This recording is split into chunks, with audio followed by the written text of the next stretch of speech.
biomechanics and technique to improve throwing accuracy and velocity. And in doing so, I want to start by I think we've all learned in the sport of football that the quarterback position is the most important position on the field, equating to wins and losses. So as the science has improved and we recognize the value of good quarterback play, I think it's important to obviously have a plan on how to develop quarterbacks. Kind of interesting when I was thumbing through some information and how far the sport has come in understanding how to improve biomechanics, or using biomechanics to improve velocity and accuracy. You can go back to Joe Namath is in the Hall of Fame, and his career completion percentage was right around 50%. And in this day and age, he wouldn't even be a third stringer at 50%. And then his career numbers, and he threw 173 touchdowns and 220 interceptions. In comparison, Geno Smith led the NFL in completion percentage, right about 70. And then Patrick Mahomes threw 42 touchdowns and I think 11 or 12 interceptions, just giving you an example of how the position has progressed. So that being said, the quarterback, it's tricky. Not everybody's born, or it takes learning how to learn. I had to learn it. I was fortunate enough to spend some time with some quarterbacks, and Tom House trained them before Tom House became such a big deal. But that being said, I'll go ahead and get started. So the history of training was basically based on watching great quarterbacks and simply copying them. And the challenge with that method is it lacked biomechanics, physics, or taking a scientific approach to trying to better understand it. So, and you can see with these two pictures, the mechanics of both of those quarterbacks are not very good. So again, nobody was teaching it. We were just saying, hey, how does Joe Namath throw the ball, or how does Bart Starr, some of those legendary great quarterbacks of the past, as opposed to saying, what do we do to try to understand how to improve these two important characteristics of throwing the football? So I'm going to go through some basics. This is the format that I try to use when training the quarterbacks that I'm training now. Oops. All right. So here we go. The history of QB training. Today, Tom House studied the biomechanics of accuracy and velocity, and is basically the pioneer of what we're seeing most training. At least I give him credit for that. And who is Tom House? I've got a picture of him there to the left. And Tom House was a former Major League Baseball player. And he's maybe most famous for catching Hank Aaron's record-breaking 714th home run. He was in the bullpen playing for the Atlanta Braves at the time. But when he ended his baseball career, I'm a native of San Diego, California. He began the San Diego School of Baseball. So he was a pitching coach, and then went on, I believe, to coach pitchers at USC. And then he was into biomechanics and sports psychology. And he was, the first one that said, why don't we apply science and biomechanics to trying to better understand how we can improve a quarterback's accuracy and velocity. So I used two pictures that you can see there, and there's one of number 4. I won't use names, but go ahead and take a look at his mechanics versus number 10's mechanics, and you can clearly see that there's a huge difference between the two of those. So he's the one that started the training. And as I said before, I was fortunate to be exposed to his early training. He would come to St. George, Utah. I was coaching in Utah and live in Utah now, but was very fortunate to get exposed to some of his great stuff. And all right. Let me just get this screen out of the way, picture out of the way. All right, a few things. History, our knowledge, with the advent of all that Tom House has done, our knowledge has improved, yet there's still limited research on the science of throwing. So again, I used a couple pictures there of newer guys, Dak Prescott and the Richardson kid from Florida, and you can see that their mechanics look far different than Brian Leftwich's there. So that's an example of a guy that wasn't trained. It was just a copycat quarterback years ago, to guys today who are being trained at an early age, being wired properly, so their biomechanics and so on are sound. So what I like to do is have four pillars of throwing a football. And like if any of you golf, I like to equate it to golf. If you've ever taken a golf lesson, and I have, and the golf instructor gives you a number of, 15 different techniques and things to try to remember and replicate and learn, that gets way, way, way too confusing. So I like to narrow it down to four. What I believe in is let's take the four most important things, let's marry them with appropriate training and drills, and let's simplify what's complex and make it simple. And then if we can get the basics down, everything else is going to get better and easier. So the four pillars, in my view, are: number one, ground force production; number two, mastering the kinematic sequence; number three, identifying and having a plan for what the head, eyes, and shoulders should do; and then number four, what does the finish look like? So those are the four pillars, and mostly narrowed it down to four, because I want kids to be able to learn and master proper base mechanics of throwing the football. Couple of things that are important to note. Number one, there's not a one size fits all. There's not a one size fits all. So again, to take a quarterback and say you have to have your arm angle like this, or you have to finish exactly like this. We don't want to create robots or clones.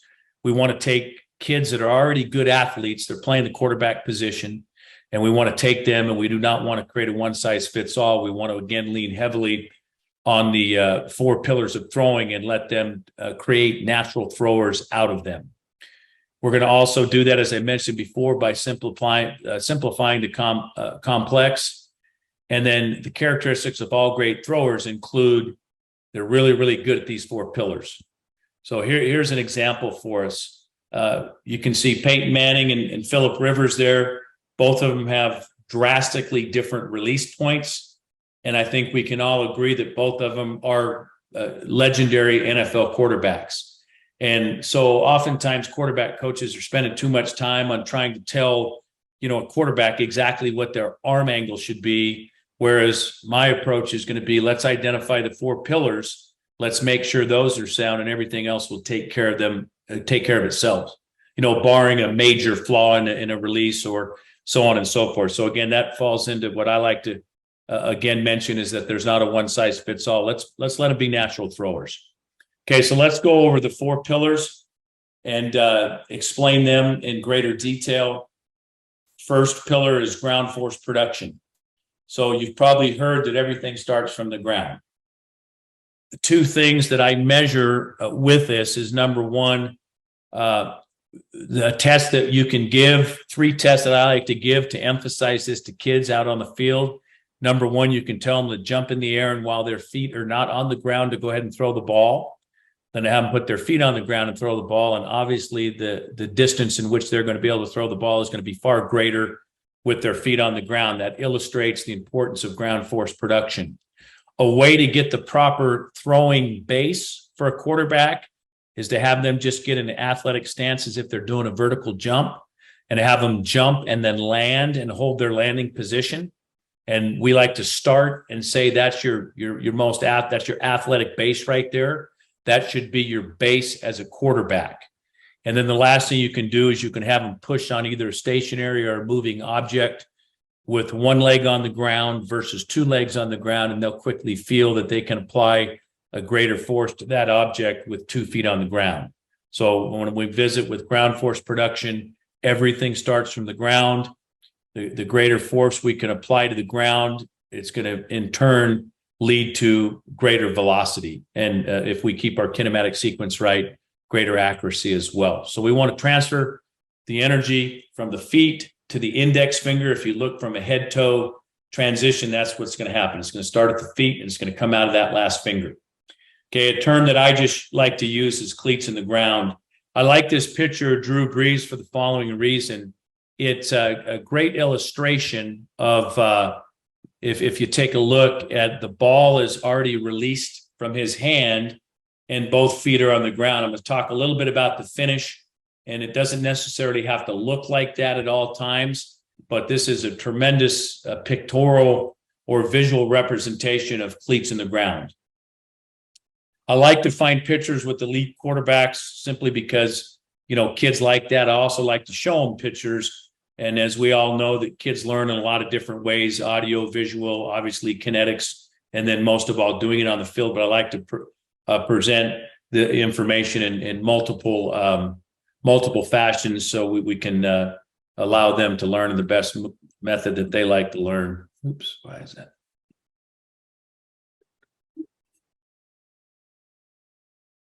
Okay, continuing with ground force production.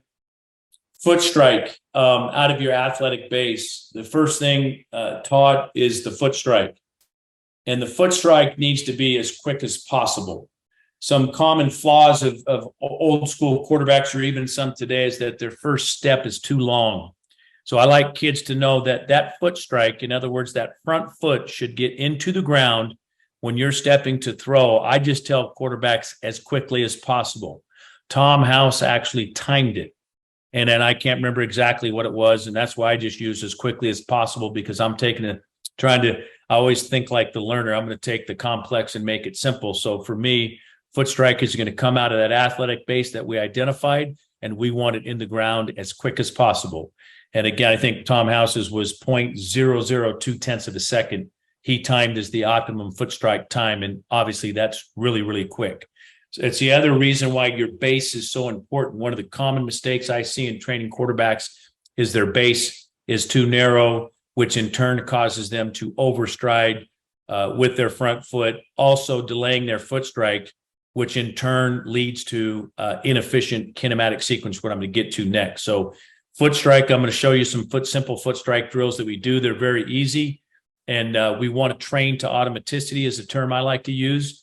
We don't want kids to ever have to think about these mechanics. We want to build drills that allow them to train them individually, and then we marry them together so they become automatic and kids don't even have to think about it. So that's what foot strike means.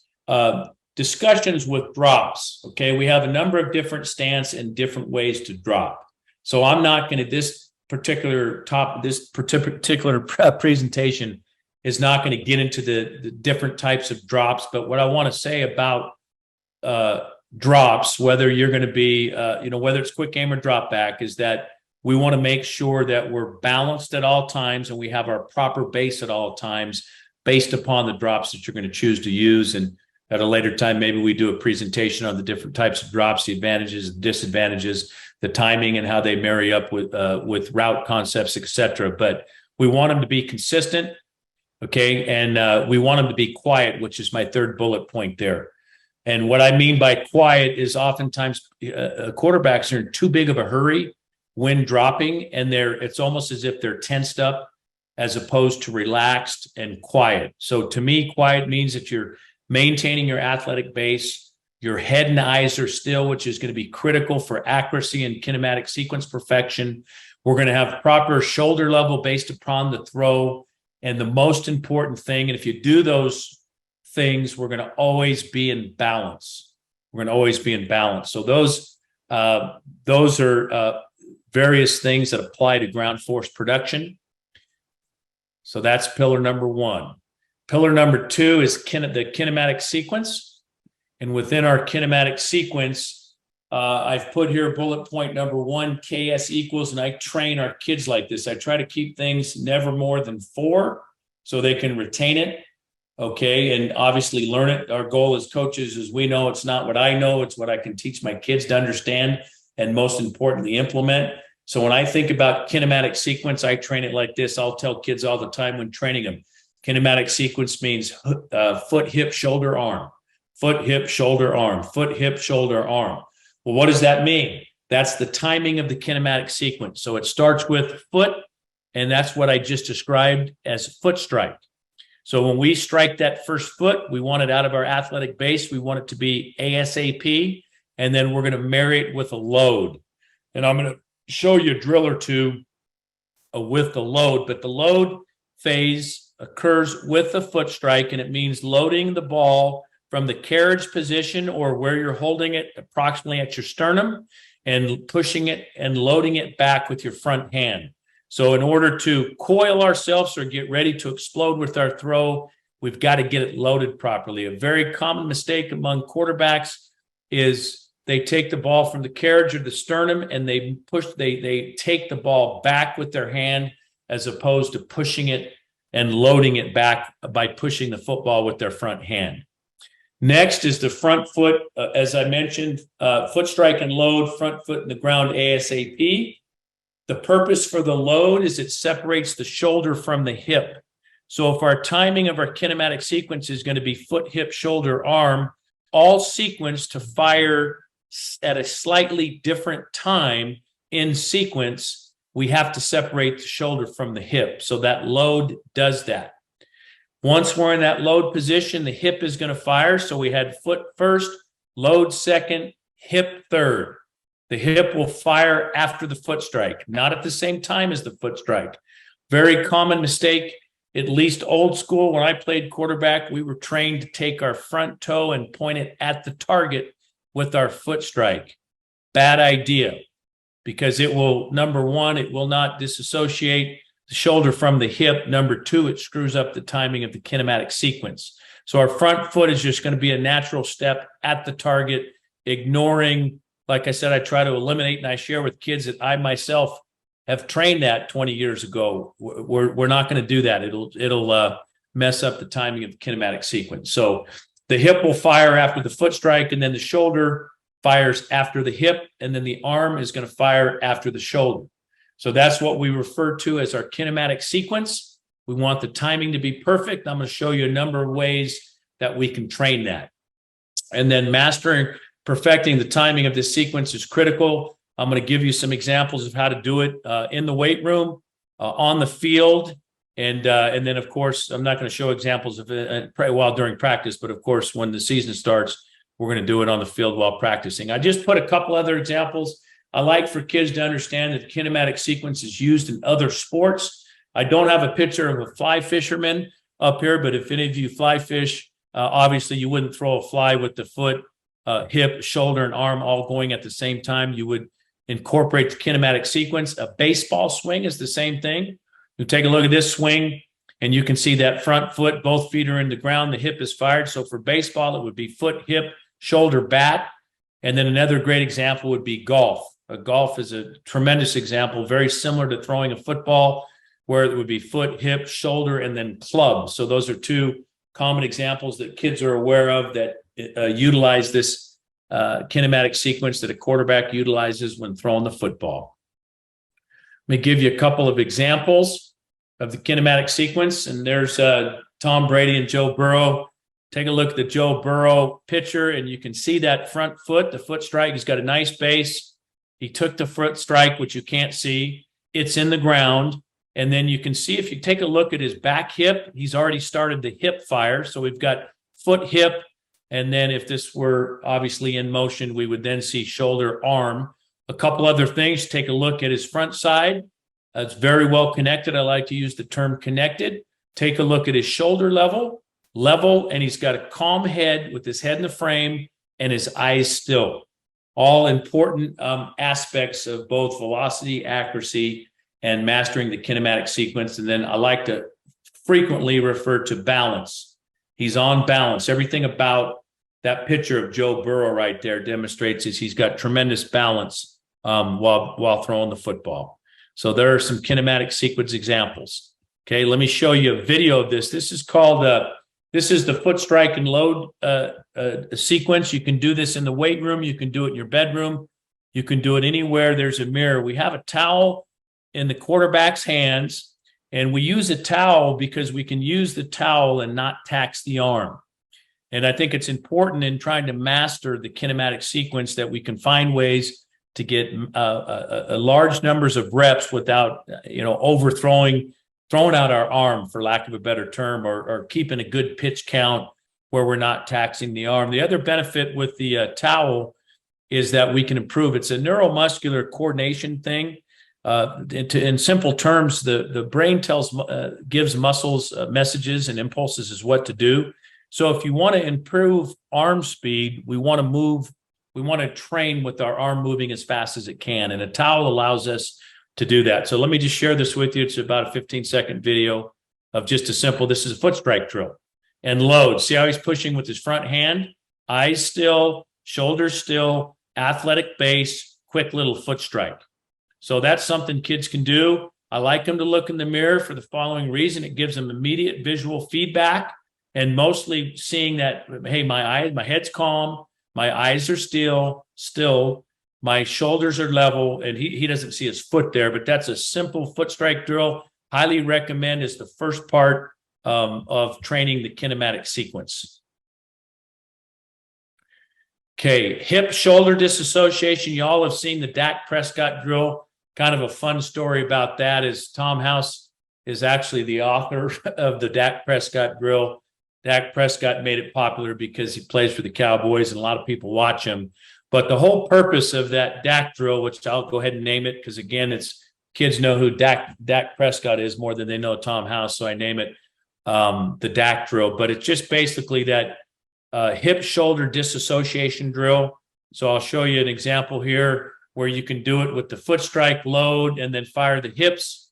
And we can do that in the weight room. He's not doing it in front of a mirror, but you can see it's disassociation. Notice that the hip fires while the shoulder stays in the load position.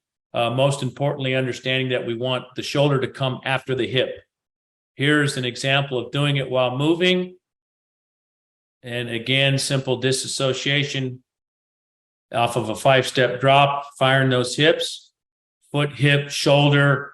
Obviously, the arm's not coming here, and we're just training disassociation. You can do it with pocket movement. I mean, you can do this Dak drill to create that hip shoulder disassociation doing almost anything. You can do it out of quick game drops. You can do it out of 3-step drops, 5-step drops, roll out, on the run, play action, you name it. And again, there's no taxing of the arm. We're working on our lower body. We're training mastering the kinematic sequence. So really, really powerful stuff. And then your kids, quarterbacks are highly motivated players.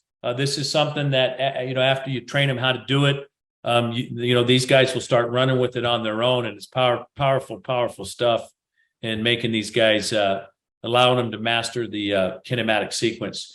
Here's going to be an example of we're just now going to do a stationary towel drill. And with this stationary towel drill, I absolutely love this drill for a number of reasons. But here we are, we're practicing mastering the kinematic sequence, getting visual feedback, using a towel, not taxing the arm, training the neuromuscular coordination is what I like to call it. And then we use the towel, allowing us to increase arm speed. And then when you're holding this towel, if you've never done this drill, we like to hold it with your index finger and your middle finger. And we do that because those are the last 2 fingers when throwing the ball. Those are going to be the last 2 fingers that come off the ball. So that's how we, for lack of a better term, grip the towel. So this is just stationary, and I'm training foot, hip, shoulder, arm, calm head, level eyes, level shoulder, and then stay connected. And you can say, eat the burger. We're going to keep that front side connected. And it helps us rotate around our axis by not, one of the things we don't want, if that front side flies. So the reason, and I didn't mention that earlier, but we're going to basically eat the burger, or eat a sandwich, or keep our front side connected tight to our body for 2 major reasons: to allow us rotational access, number 1, and then number 2, to keep that front side connected so our shoulder doesn't fly early or doesn't fly at all. If it does, it's going to cause our head to tilt out of the frame, and that's going to have a tremendous negative impact on accuracy. So that's why we keep, I use the phrase, a connected front side. And so that's our towel mirror drill.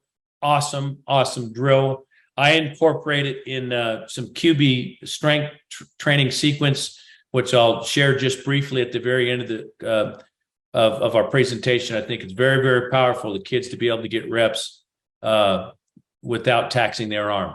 Here it is out of a stationary, that's the stationary. Let me get the next one. So here it is out of a simple, same drill, but now we're just working out of a stationary hitch drill. We're going to keep an athletic base, and then the same concepts that we just talked about.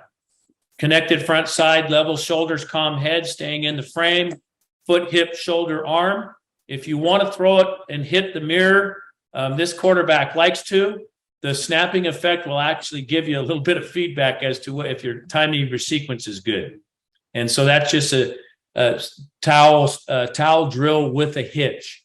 You could do 1-step drop, 3-step drop, climb and throw, retreat and throw, climb, retreat and throw. All of those QB movements that quarterbacks are required to do in the pocket, you can do them all with this towel mirror drill. And again, you can prescribe great throwing workouts. And again, you can tell how important this stuff is to me. This is where automaticity takes place without taxing the arm. So really, really, really good stuff. Okay, here's another way. Again, I like to have a variety of drills for kids for a number of reasons. Number one, so they don't get bored. Number two, so they can use different apparatuses to train in different environments, but it's all basically training the kinematic sequence. I like to call these tennis ball free throws. And then I'm not going to talk about it today, but within throwing workouts, I start every workout saying we're going to shoot free throws. And the way that I explain this to kids in which they understand is NBA players shoot thousands and thousands and thousands of free throws. And in a game, they replicate the exact perfect technique free throw. And we're trying to create that in environments that aren't on the field. So when they have an on-platform throw, we want them to incorporate with automaticity a perfect kinematic sequence with perfect technique throwing the ball. So giving them multiple ways to train helps in doing so. So here's another simple one. We're in a racquetball court right here, but you could throw this against a wall. You could do it almost anywhere. And we're basically just, hitching, catching the ball, loading with the front arm, foot, hip, shoulder, arm, level shoulders, calm head in the frame, still eyes. Really simple drill. Kids can do every day. And there's absolutely no unnecessary, again, as I keep mentioning, no taxing of the arm, which is powerful stuff. All right, let's take a look at pillar number 3. Is going to deal with head, eyes, and shoulder. So I got a great picture here of perfect shoulder level, head in the frame, still eyes. So we're going to measure, and in fact, the number one cause of poor accuracy, or a major cause, which is easy to self-correct, is if we've got movement, unnecessary movement with the head, eyes, and unlevel shoulders, it's going to impact accuracy. So another one of the beauties that Tom House created is any type of movement. He actually got so scientific as he would say a movement, a 1-inch movement of displacement of head being out of place is going to create, 1.5 yards to 2 of inaccuracy within your throw. So the beauty of it is again, when I share with you guys and when I'm training kids and coaches, it's as simple as we're going to take a look at our heads, eyes, and shoulders because it's going to impact accuracy. And it's this simple. The head and eyes should be level and still when throwing the football and when taking a drop. I was trained years ago as a quarterback to stand tall in the pocket and after your last step to hitch up and pop your eyes up to try to stand tall in the pocket. Bad idea because that's not level eyes. So again, we want to just maintain them, identify, are they level and still? Unnecessary eye movement, as I said before, equals inaccuracy. Very simple concept for coaches and quarterbacks to understand. So there's a 1 inch of eye movement equals 2 inches of off release point. So your release point is going to change, which is going to equal inaccurate throws or less accurate throws, which obviously we're trying to eliminate. Quick game and drop back, shoulder levels should be basically level. Okay, on vertical game or deep balls, we want to have a slight upward shoulder tilt between 10 to 20 degrees. And the reason for that is we want to change the trajectory because we're throwing it at a greater distance. So therefore, we want to tip our shoulder slightly upward. But during, again, quick game and drop back, we want level shoulders. Those are on platform throws in which level shoulders lead to greater accuracy. So we want to keep them level. So that's pillar number 3.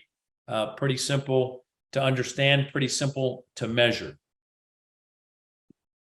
Pillar number 4 is going to be the finish.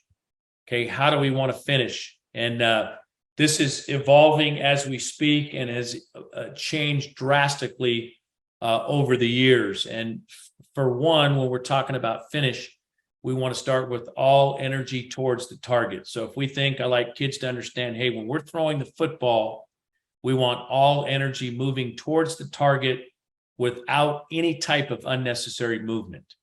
And things like patting the ball, dropping the ball, winding up, all of those things that have been present in years past prior to trying to make throwing a football scientific. Lots of unnecessary movements. Those pictures that I threw showed you earlier, all kinds of unnecessary movements. In fact, Byron Leftwich was famous for, winding up. Heck, he dropped the ball below his hip. Obviously, that's not a good recipe to be able to throw an accurate ball with great velocity. So I like this picture, Josh Allen. Take a look at his front side. Very, very well connected. So his head stayed in the frame. His shoulders are level. Okay, his eyes are level. His head is calm and it's still.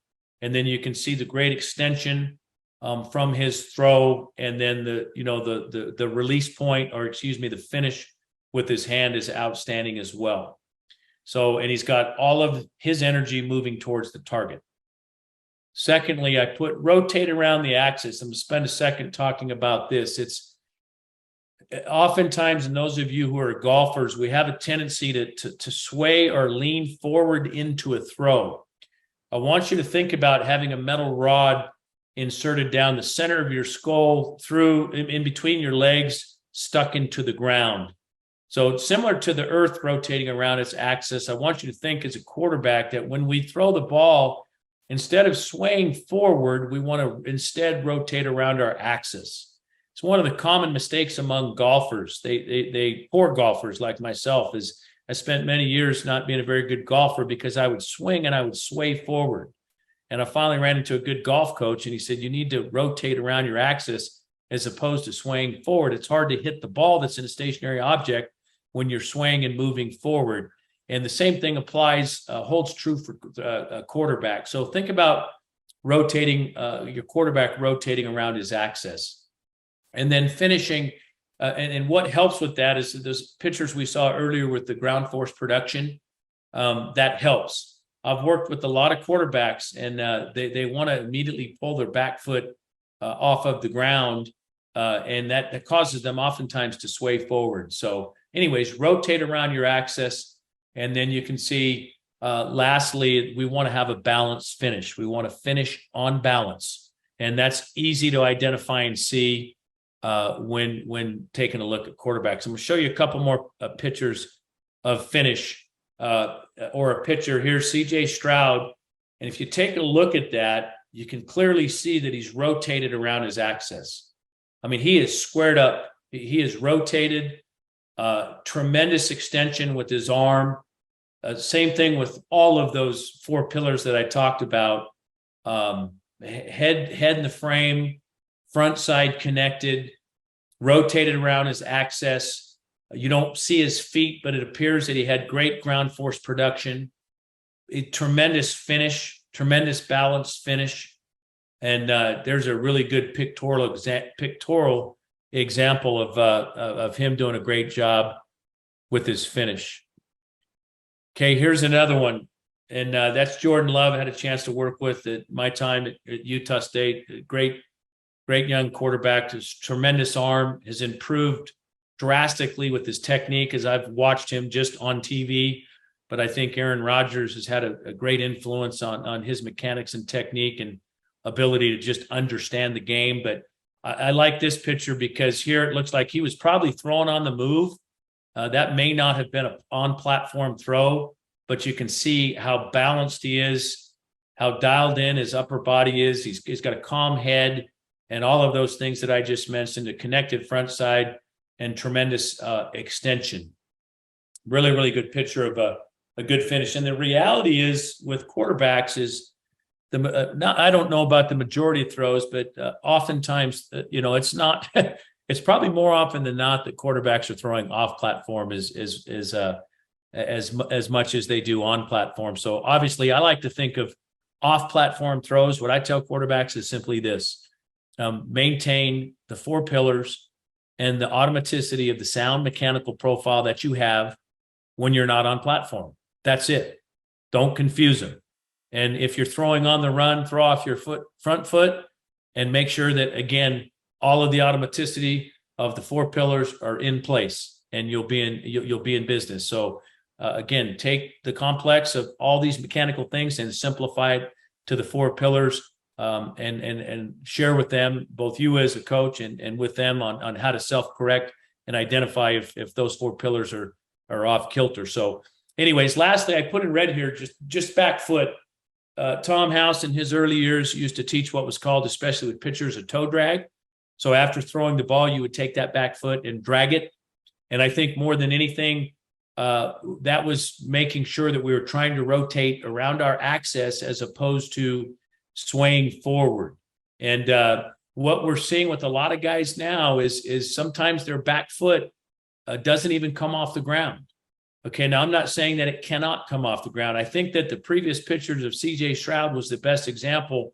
I try to identify ground force production by identifying a couple things, the ground force production, and if the hip led before the foot. In other words, if they were disconnected. So if the timing of the kinematic sequence is good and the foot comes off the ground, that's not a problem. But you'll also see in that, back to that first picture of Drew Brees, the ball was out of his hand and his back foot was still on the ground. So I don't like to confuse kids with saying you have to keep your back foot on the ground at all times, because that's not realistic. And it's certainly not realistic on deep balls. They're not going to keep both feet in the ground. Now, if it's quick game and maybe intermediate, you're going to see some of that stuff. But I like to just focus more on, hey, cleats in the ground, kinematic sequence, ground force production, balanced finish. And then now one thing that is a major red flag will be in business. So again, take the complex of all these mechanical things and simplify it to the four pillars, and share with them, both you as a coach and with them, on how to self-correct and identify if those four pillars are off kilter. So anyways, lastly, I put in red here, just back foot. Tom House in his early years used to teach what was called, especially with pitchers, a toe drag. So after throwing the ball, you would take that back foot and drag it. And I think more than anything, that was making sure that we were trying to rotate around our axis as opposed to swaying forward. And what we're seeing with a lot of guys now is sometimes their back foot doesn't even come off the ground. Okay, now I'm not saying that it cannot come off the ground. I think that the previous pictures of CJ Stroud was the best example.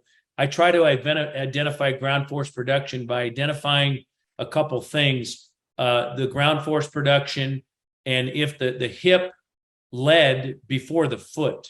In other words, if they were disconnected. So if the timing of the kinematic sequence is good and the foot comes off the ground, that's not a problem. But you'll also see in that, back to that first picture of Drew Brees, the ball was out of his hand and his back foot was still on the ground. So I don't like to confuse kids with saying you have to keep your back foot on the ground at all times, because that's not realistic. And it's certainly not realistic on deep balls. They're not going to keep both feet in the ground. Now, if it's quick game and maybe intermediate, you're going to see some of that stuff. But I like to just focus more on, hey, cleats in the ground, kinematic sequence, ground force production, balanced finish. And then now one thing that is a major red flag is a kid, when his feet come off the ground, if he finishes with that back foot crossing his hip or in front of his left foot, when he squares up, the old teaching cue was square him up to the target. There's nothing wrong with that. Jordan Love squared up to the target right here. But the critical thing with back foot that I like to say is what I just said before. Did we maximize ground force production? Was the kinematic sequence timing great? And then make sure that you don't over rotate by taking that back foot and placing it in front of the front foot on finish. And if they do that, you got to fix it. So those are the four pillars. Let's go ahead and take a look at some self-correction methods. Again, I'm a huge believer of it's not what I know, it's what the kids can take away and then implement themselves. Implementation and then self-correction is critical with quarterback play. So a couple of tips that I use is, number one, simplify the complex by using the four pillars. Let's not confuse ourselves. Let's certainly not confuse the quarterbacks that we coach. create natural throwers. As I mentioned before, there's not a one size fits all. Let's not coach that way. Every athlete has their strengths and weaknesses. Our job is to give them 4 pillars, master their kinematic sequence, allow them, put them through drills to make it to where it's automaticity for them, make sure that they implement it properly, and then make sure that we together can self-correct. So when things go wrong, we can fix them and have confidence in making improvements moving forward. Automaticity with proper drills and reps. As I mentioned before, I shared with you those mirror drills. I'm a huge believer of them. I use them also on the field. Anytime we can maximize reps, as I've mentioned, without taxing the arm and yet perfecting the kinematic sequence, I'm a big fan of. Self-check the 4 pillars, which again, athletic base, probably the most common mistake I see with new and young quarterbacks. Their base is too narrow. You can have them get in that athletic base, heck, walk around the house. Say when you go to the bathroom, walk around the weight room in between lifts, get creative with things with those kids becoming natural within that athletic base for all those reasons I mentioned. So one, athletic base and ground force production is pillar 1, kinematic sequence. Again, I use foot, hip, shoulder, arm. Like to say it to kids a lot. I'd rather tell it to them too many times than not enough. 3 was the calm head and eyes and shoulder level. And then 4 is balanced finish. So those kids, when I have study films of themselves or with me, that's what we say. Let's identify how we're doing with our 4 pillars, and we're going to evaluate ourselves like that. And you'll see quickly they start feeling it themselves. Then when they're on the field, it's like, oh, coach, I overstrided. My head got out of the frame. My front side was disconnected. My sequence wasn't right. I didn't finish on balance. Okay, I literally, like in drill work on some of the drills, not when they're throwing routes, but literally have them. I say strike your pose at the end of their throw to overemphasize the balanced finish. So I take drills that teach each of these 4 pillars, try to overemphasize them. I like to use a really good example that we all understand. If you're going to teach the power clean, you don't take a kid to the weight room and say, hey, here's how you power clean. Let me show it to you one time. There are these 4 complex movements in a power clean. Let me demonstrate it to you one time, knock yourself out, and let's put a bunch of weight on there. I train quarterbacks the same way I would teach a power clean. I break it up into the various components of those 4 pillars, align a variety of drills that teach those 4 components, and then marry them all together. And then that's what, quite frankly, what a throwing workout looks like for me. So that's implementation and some self-correction ideas. Let me share with you some arm health ideas. The old phrase is, and I don't know how you guys are having your warm-up, your quarterbacks warm up. If they're like most kids I work with, they get on the field and they want to start throwing the ball. So I stole this phrase from Tom House: do not throw to warm up, instead warm up to throw. You wouldn't do that, so let me give you, I've just got a little video demonstration. You guys maybe have seen this, but these are just some arm circles. And these kids are going to use the 3 natural throwing positions. So we arm circle them with, this is their thumbs are in a neutral hand position. Thumbs up and thumbs down is what we got going here. Turn that volume up. And then we do forward and backwards, small and big. And this is a tremendous a warm-up protocol. Obviously, shoulder health and arm health is really, really important. And so they'll do sets of 10, small, medium, and large. That's the neutral or palm up position or palm down position. And then the last one will be thumbs down. And those are the hand positions when a quarterback takes the ball back, when a quarterback is in his throwing motion, and then when a quarterback releases the ball. Those are the 3 natural arm positions. So therefore, we warm them up that way. I'm going to stop that one because I don't want to run out of time. Here is just, we call these same thing, they're goalpost. Same hand position, I call them goalpost. Warm up, thumb down, neutral, and thumb up. So those are a couple of arm health warm-up ideas. And then we do some drops. I didn't put that in here because this presentation is not about an actual workout, but I think anytime a kid throws, before he throws, make sure they at least do that. They always say you can't make the club sitting in the tub, so we got to keep their arms healthy. Let me share with you some quarterback sequence training, and I just want to touch on this. obviously I could speak a long presentation about this, but I've put together with a guy named Dr. Matt Ray, a arm health, QB strength training. And Dr. Ray is currently with the New Orleans Saints. He got headhunted by Alabama. He was my strength training guy at Logan High back in 2010 and 11. Brilliant guy that's with the New Orleans Saints right now. But we had done sequence training for our whole football team back then. He's on the cutting edge of what he refers to as transfer effect. And I took that a step further with his assistance. He and I put together a quarterback strength training program. And what it does is it's designed to master the kinematic sequence and develop QB specific strength to improve performance by following prescribed sequence. So here are the 9 strengths associated with great quarterback play. It's power, core strength, lower body strength, rotational power, hip strength and mobility, grip strength, the kinematic sequence, quick feet, shoulder strength and health. And each of those are trained using a specialized scientific sequence program that creates great results. And the idea that what I learned when I first started working with Dr. Ray was that he referred to it as transfer effect. And what his whole deal is too many training programs out there are one-size-fits-all programs.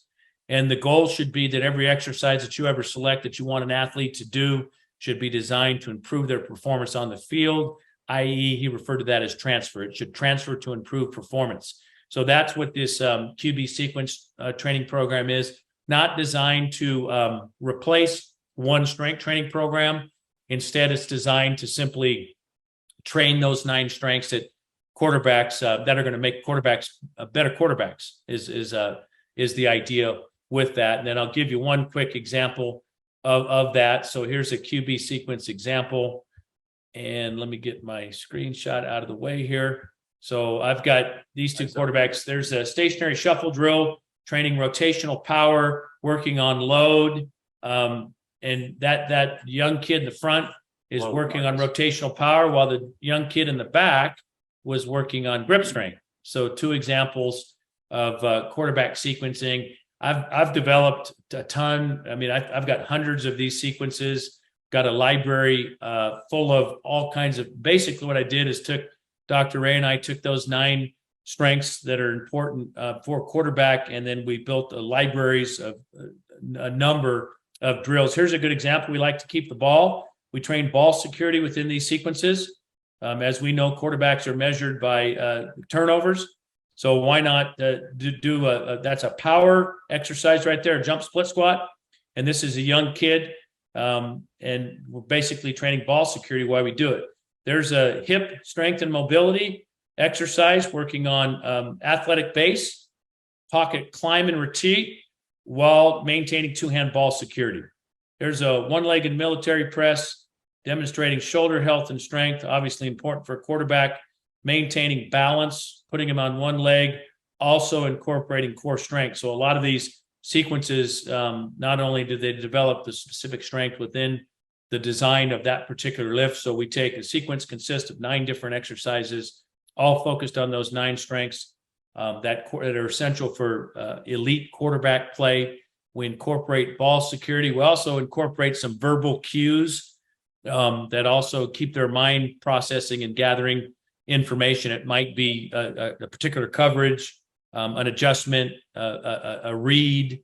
I incorporate towel drills with that, all kinds of different things. So as I said before, I have hundreds and hundreds of sequences that we've created, something I just started doing about a year that I'm pretty excited about, simply because I know that if you want to reach your potential, Dr. Ray also taught me, especially at the higher levels, he told me when he got to Alabama that those athletes are there. He says they show up. I mean, they're absolute genetic freaks.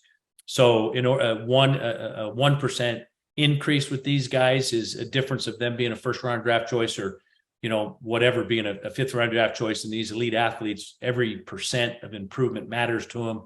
So, again, I'm a big Dr. Matt Ray fan, and feel fortunate that I was able to learn and quite frankly, steal and work with him. And we were a great team. And I again, learned a whole lot from him. So that is my 50 minutes. I wanted to make sure my timing was good on this in the event that there are some questions. So I will turn it over to that. Yes, sir. So the first question we have here is from Coach Robertson. He just asks, is it possible to see the towel drill videos again, please? You betcha. Let me go back to the towel drill videos. And coaches, as he's doing that, if you have questions, go ahead and hit that Q&A button at the bottom of your screen and type them in here and we'll answer them. We have about 10 minutes to do so. So go ahead and show those or share those questions with us. Let me start. I'll start with the foot strike, which was the simplest one. And when I talked about teaching with the progression, and I used the example of power clean. So I'm a big believer. The first part of the kinematic sequence is foot strike and load, right? So if you watch that, guess what he's doing? There's foot strike and load. And then I incorporate the same thing. Hey, level shoulders, calm head, still eyes. Now I would like that foot strike to be a little faster, but he may have got a little camera shy when I told this young kid I was going to film him and I might show him. I was at a clinic in Reno a couple of weeks ago and I used some of this stuff. So here it is, just the stationary, just as if we were on platform, stationary. And then again, you can see the foot strike and load. So this was progression number 2, foot strike, load, then comes hip, then comes arm, all while maintaining, see the front side connected, making sure that that head doesn't leave the frame, eyes still, shoulders level, calm head. And then we just add movement to it. Oops, that's the same one. Here it is with the hitch drill. We just simply added movement. And again, I've got them where, you know, they climb and retreat, climb the pocket, towel drill, retreat, towel drill, climb and retreat, towel drill, lateral move, towel drill, lateral move, right, towel drill, lateral move, climb, towel drill. You get my points. You can take this thing however you want to. Quick game, rock step, throw, towel drill, 3-step, climb, towel drill. I'll stop. You see, but you get my point. And then here, you know, that's not the towel drill, but so there you go. Yes, sir. So could you, with your hand, show us how you have the quarterbacks hold the towel? Just so you would just like this, you would pinch the towel like that. So you throw it with 2 fingers. Perfect. And again, so you guys can see that those are the 3 so they can see me. I didn't know they could see that. Yep. So there are when we did the arm circles, those are the 3 hand positions. When a quarterback throws the ball. So a lot of, like, for example, our quarterback sequence training, when we do front raises, shoulder health, I'm constantly having them hand position. You know, I have a lot of them. Some are just neutral, some are thumb up, some are thumb down, because it's all about arm. It's training the health of the shoulder and arm. Yes, sir. Coach Spink says, this has been great and helpful. Thanks, Coach. And he also asks if you could share your email address again. Oh, let me get to my very last slide. Don't be shy, coaches. If you have questions, go ahead and answer or ask them now.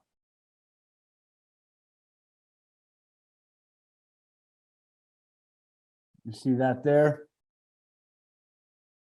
This has been super helpful.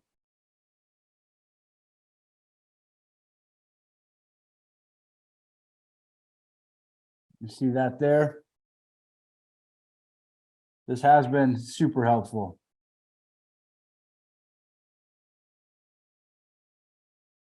All right, coaches, any other questions? If not, we'll give it a quick break here. Oh, there we are. Another question. All right. Coach Wiedemann, hopefully I pronounced that right. Sorry, Coach, if I didn't. What are your thoughts on the arm slot?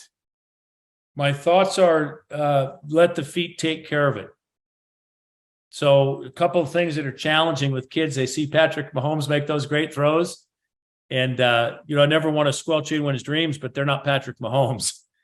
So the Phillip Rivers picture that I showed at the beginning, again, as I said before, at least my belief is that the 4 pillars will take, I don't train arm slot. I let the lower body take care of it. Now, if someone's release is the last 2 fingers aren't the last off the ball, we got to train that, right? We don't want them to throw curveballs. But in terms of, you know, the old theory with training, and not that it was wrong by any means, but see, we keep progressing. It was the old L deal. And they used to say Byron Leftwich became who he was. Somebody showed him how to do that, right?